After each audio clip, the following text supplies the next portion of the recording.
بسم الله الرحمن الرحیم. یو طالب العلم دا سوال وکړو چې د شوال د شپږو روزو متعلق په صحیح احادیثو کې فضایل راغلي دي. بل طرف ته امام اعظم ابو حنیفه رحمت الله علیه هم د شپږو روزو ته مکروه ویلي دي. چې امام صاحب رحمت الله علیه د کراهت وجه څه بیانوي، په کوم بنیاد ورته امام صاحب مکروه ویلي دي. نو چونکې د شوال میاشت ډیره د فضیلتونو حامل ده او دې ته چې دا کوم فضیلت حاصل دی دا د درو وجوهاتو په وجه ده. اولنۍ وجه ده چې د رمضان غونډې مقدسه میاشت د فضیلتونو والا میاشت پسې متصل د شوال راتلل دا د دې د فضیلت دلیل دی. دویم دا چې دا حج په میاشتو کې دا اولنۍ میاشت حسابېږي، د دې وجې نه هم دې ته فضیلت حاصل دی. درېیمه وجه دا چې په دې میاشت کې ډېر اهم امور سر انجام کیږي. په هغې کې اولنۍ لیلة الجائزه یعنی دا اختر شپه، دکه شان صدقة الفطر، همدکه شان عید الفطر د وړوکي اختر مونځ، او همدکه شان په دې میاشت کې دا شپږ روژې نیول د شوال.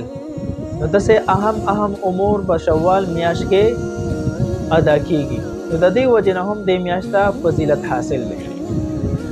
په حدیث مبارکو کې راځي، صحیح مسلم، جامع ترمذی، سنن ابي داود، دکه شان نورو معتبر کتابونو کې دا روایت موجود دی. حضرت ابو ایوب انصاری رضی الله عنه فرمایي چې رسول الله صلی الله علیه وسلم فرمایل: من صام رمضان ثم اتبعه ستا من شوال کان کصیام الدهر.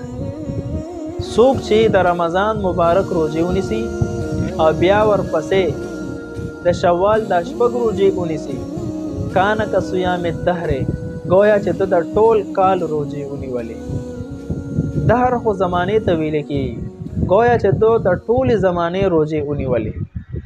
د ټولې زمانې روزې څنګه راځي؟ اصل کې د قرآن کریم قانون دا دی: من جاء بالحسنة فله عشر امثالها.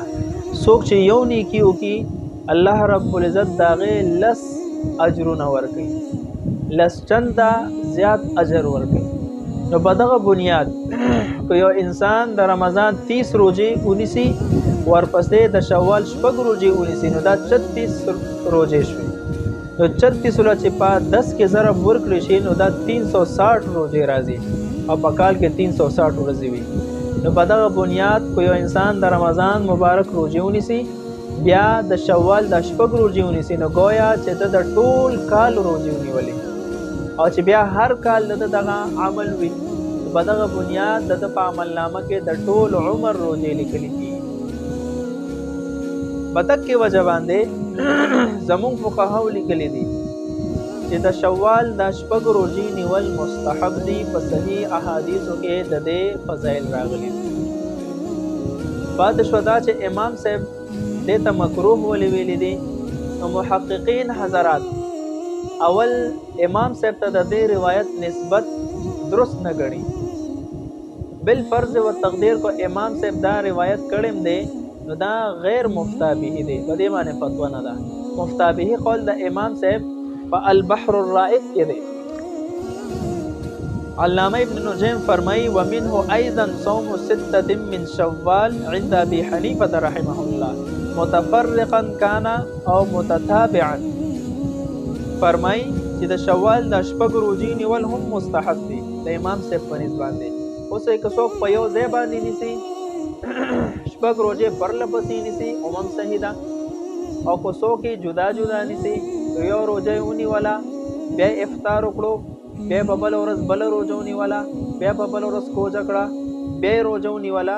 مطلب په دې یو میاشت کې چې کله هم خوښي چې په دې کې دننه د شپږ روزې پوره کړي، ده ته پې دغه اجر او ثواب میلاویږي. همدکه د امام شامی رای هم ده. په دغه بنیاد باندې چې کومو کتابونو امام صاحب ته د دې نسبت کړی دی، نو اول خو نسبت درست نه دی.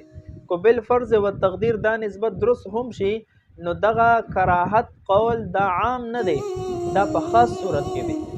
او خاص صورت فقهاو دا لیکل دي چې کم خلق د شوال دا شپږ روزه لازم غني واجب غني فرض غني نو اغوی د پاره دا روزه نیول مکروه دي او بدعت کړي ان کوسو کې دغه لازم نه غني واجب نه غني نو هغه د پاره بیا د امام صاحب رائے هم دادا چې دا روزه نیول مستحب دي او اجر به الله ورکړي صاحب د مرقات لیکلي دي وجه الكراهه انه قد يفضي الى اعتقاد لزومها من العوامل كثرة المداومه د کراهت وجه دادا عموما عوام چې دي دا روزه ډېر پابندۍ سره نیسي او لازمي ګڼي مداومت په کوي همیشګي په کوي نو د دې وجنه د کې کراهت راځي چونکه دا مستحب روزي دي او د واجب یا د فرض درجه ورکول دا بیا کراهت ترسي او بیا د دینه اخوا بدعت ترسي مدک بنیاد باندې زمونږ فقهاو بلکې امام صاحب وتا مکروه ویلي دي نو کو یو انسان دا ولازم او واجب نه غني په دې صورت کې د امام صاحب په نسبت باندې هم دا مکروه نه دي لکه څنګه چې مخکې فرمایي فاما عند الامن من ذلك فلا باس لورود الحديث ما کو څوک د دې لزوم او دغه اعتقاد نه په امن کې وي نو په دغه بنیاد باندې د پردار روزي نیول لیکن هیڅ باق نشته ځکه په دې باب کې صحیح احادیث موجود